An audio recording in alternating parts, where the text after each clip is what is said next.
Hi guys, so today we are back with a watercolor rose. I'm really excited about this project.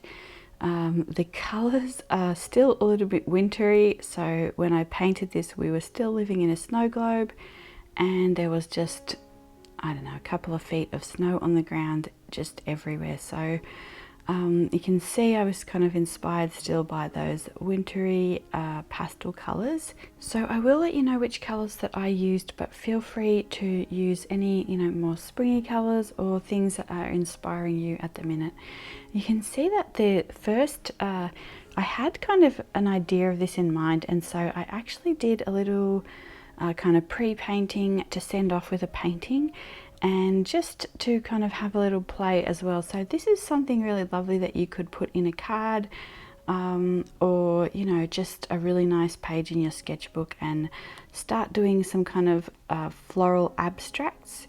So this is just a really nice way to kind of begin experimenting with a kind of a loose style rose. So I'm basing them off these ones that we were growing at our last house. These are David Austin roses, and this is the Eglantine and the Heritage. I think it's both roses. So you can also see some more photos of those on my Instagram as well, and kind of the placement of kind of how I'm doing the petals and everything. So we're using this palette. I just watched this. This is my favorites palette, and so the colors that I'm going to be using today are more, you can see, like more purples, a little bit moody. So I'm mixing this Holbein Lilac with the Schmincke Caput Mortuum, and then I'm using some of the Daniel Smith Sugarlight, which is like a lavender grey, a deep lavender grey. So let's see. So we start with, I'm just kind of brushing in the petals here. So we're not going to fill in the whole rose. The kind of whole purpose of this style is a little bit looser, a little bit more abstract. So you can see that I start with the top petal, and then I am going to put 4 more petals around. And again, like, I'm not going all the way in where I think I might want some light. So I'm going to preserve those highlights and leave some of that light, and then we can keep building over the top of that. So the other thing I should mention is this is in real time. So I didn't want to speed it up because I just wanted you to be able to kind of see the pace that I was doing this at. And if I was doing it again and continuing or sort of trying for a finished piece, I would take even more time, and this would be more considered as a study. So you can also see that I'm using the Escoda Reserva number 6. I love this brush, and the brushes are generally linked below as well. So let's see, so I have that in, and then I'm going to go around where the kind of little indents are in between those, and we're going to kind of fill those in with some extra petals that are behind these, petals that are in the foreground. And this one here is a really good one as well. If you are used to sketching and you're having a hard time sort of painting without sketching, this is a really good one to help you loosen up as well. So and just sort of start the way I'm doing it, just with the brush strokes, and just be gentle with yourself and let yourself make mistakes. Keep trying. You can always paint it again. So the thing that I don't like very much about this flower is that the top petal, I think, could just be a little bit longer, a little bit higher up. So it's always a bit of a struggle, my sort of vision of sight with the camera angle. So I'm always seeing it a little bit short, so you can always just, extend that top petal a little bit as well. So we go into the next step here is we start putting in the center, and you can see that I am just being very light with my brush, and I'm kind of putting in the suggestion of those middle petals. And again, so I think I've got 6 petals in here, and they're sort of curling and unfurling, so they don't need to be perfect, they just need to have a little bit of movement.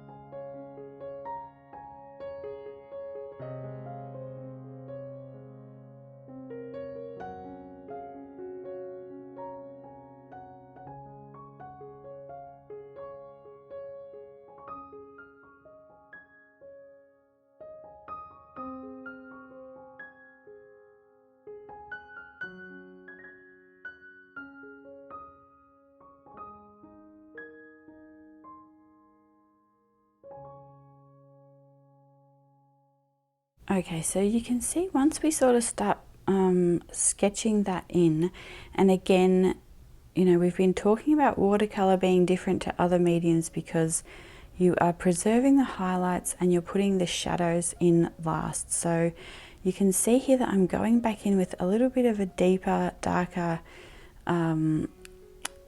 mix here, and so I'm starting to layer those shadows or glaze those shadows over the top of what we've done. So I'm going back into the middle of those petals that we've created, and where there would be shadows, that's what I'm adding in now.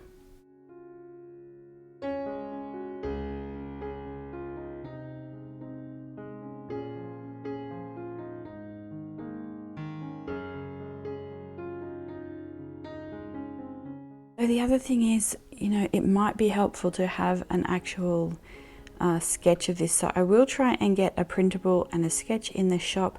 I've had, you know, it's just been a really full month, or, you know, 6 weeks for me. So I will get all those printables in and some things that you know, I'm still working on. I'll get those in the shop as soon as possible. So if that is something that you're interested in, that will definitely be coming as well, and that might help you to be able to figure out, you know, where to put the petals and all these shadows and everything. So but for now, I think it's just a really nice idea to play around with this. You can see that we started with those kind of middle petals, and then as the rose expands, we're now sort of putting in the suggestion of more open petals.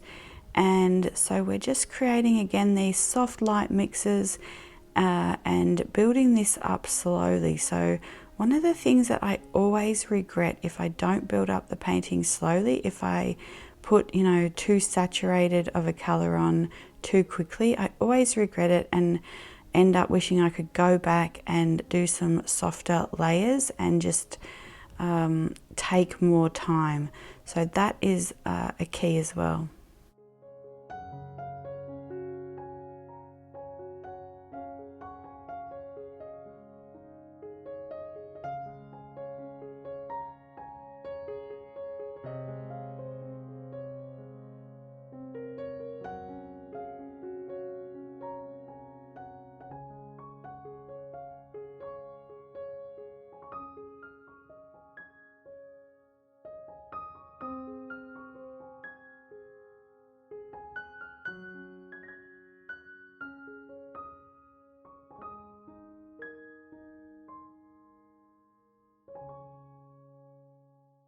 Okay, so you can see where we're up to here. We've done kind of the first part of the rose, and again, like I said, you could do this in pinks, you know, dark pinks like burgundies, or light pinks like shell pink, and you know, you can create the layers, you know, any color that you want. I'm going to add in a little bit of the Copenhagen as well, and just really, I want this to be, I guess, sort of how I was feeling at the time. It was, you know, very wintry, like I said, but the shadows on the snow were very, they felt very nice. You know, it's very, the shadows in the snow are kind of often these lavendery, grey types of colours, so I really just was feeling that and wanted that to reflect in the painting.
Okay, so you can see that I have gone back to the center here. I am taking my time a little bit more, so I am deepening up some of these shadow areas, and you can see that kind of the light is coming from the top left. So I've left that, you know, highlights as if the sun was hitting it there quite strongly, but also from the bottom left, I'm kind of putting shadow there. So and you'll find that a lot on rose bushes. So the sun will be coming from one way, and but there could be leaves casting a shadow somewhere else. So rather than the deepest shadow being on the bottom right, the deepest part of the shadow on this rose will end up being the bottom left, even though the sun's coming from the top right. So that's just something always to keep in mind, even especially like if you're working from real life, if you have, you know, flowers in your garden that you're working on.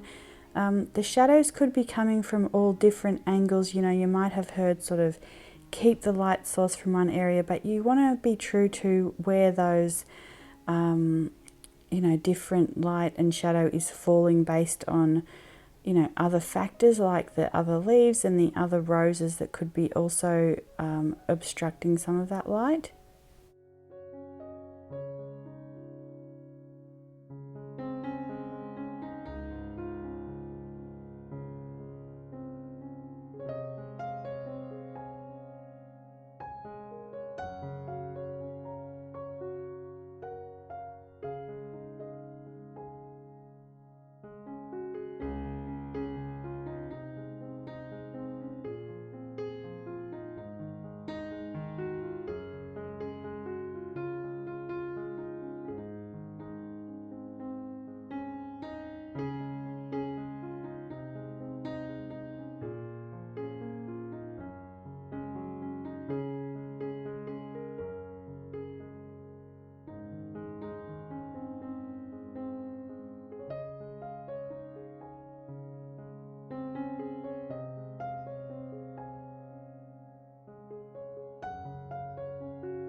Okay, so you can see that we have started on the leaves, and leaves are always a little bit tricky for me. So I actually really love, if you want to learn more about leaves, Shada Campbell has some really beautiful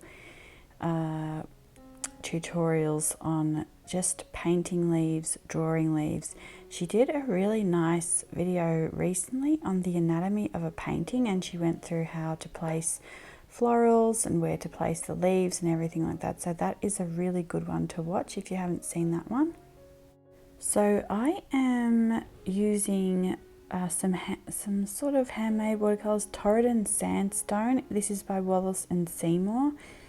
So I think their company is expanding. They're not quite handmade anymore, but they're not sort of mainstream either. They're quite hard to find. So I really like them for just you can see kind of the speckling effect that I'm getting on the leaves. So I'm using the Torridon Sandstone and then the Côte d'Azur Violet from Colours of the Iron range. So that is a handmade one. I love her products so much, and you can find out more about those in my top 5 favorite handmade watercolors video.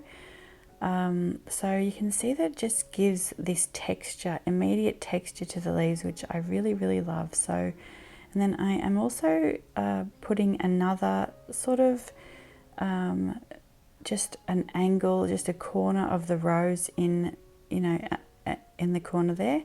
And I'm actually making this one a little bit more so less defined. So I am using a bit more wet on wet techniques and letting the colors bleed out a little bit more. I just want the suggestion of a rose there. I don't need it to be fully structured.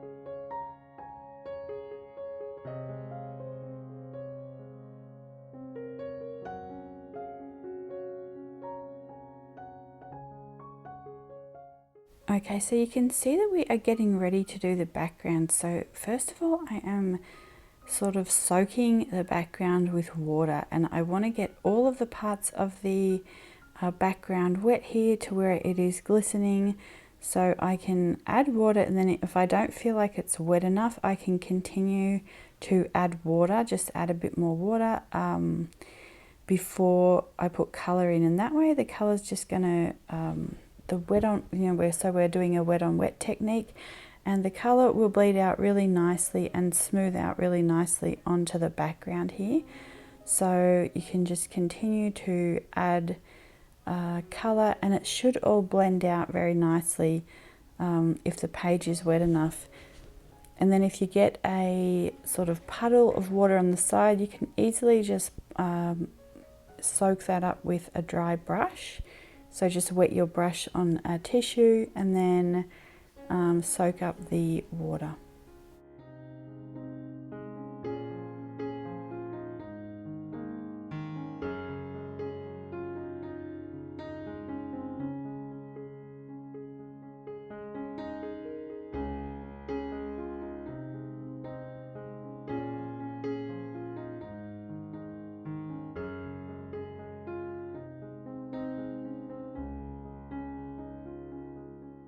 So you can see I'm just dropping in different colours into the background there while it's still wet. So once it starts drying, you don't want to continue to work with it. So we will go over this a little bit more in the next video. It's going to be about water control. So yeah, but you know, you have quite a nice little window there where you can continue to add colours, and then probably after 2 to 5 minutes, depending on the paper that you're using, you want to just leave it alone and let it dry before glazing another layer over the top of it. So you can see here as well that now I'm going back in with a smaller brush. This is a number 1 Escoda Reserva. So anything, you know, a 1 or a 2, something a little bit smaller to do some detail work there. Now, or you could use just a more pointy brush. And so yeah, I'm just deepening up those shadows, and we're putting on the final layer.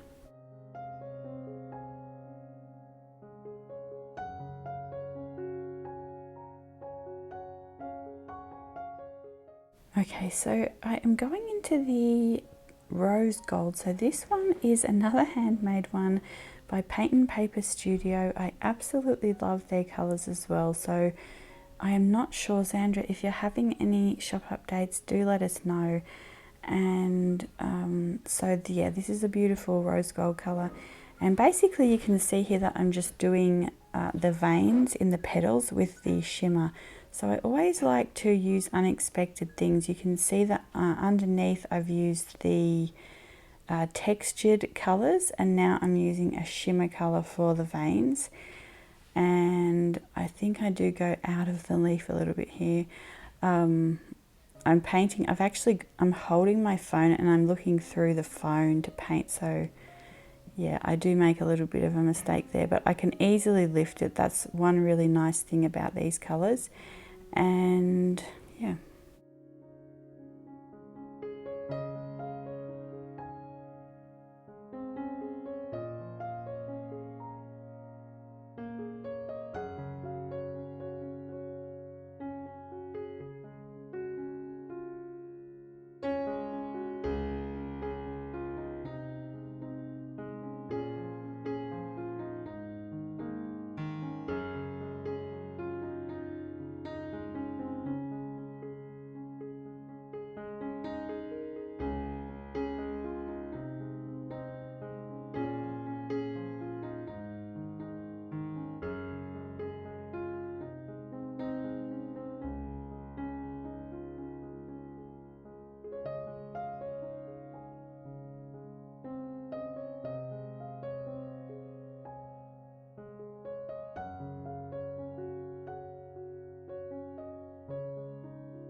Okay, so you can see there that I added in a little bit of Sedona. So once it was all dry, I went back over and added some more depth into the background there. And let's see, I did the dip pen with the emblem there.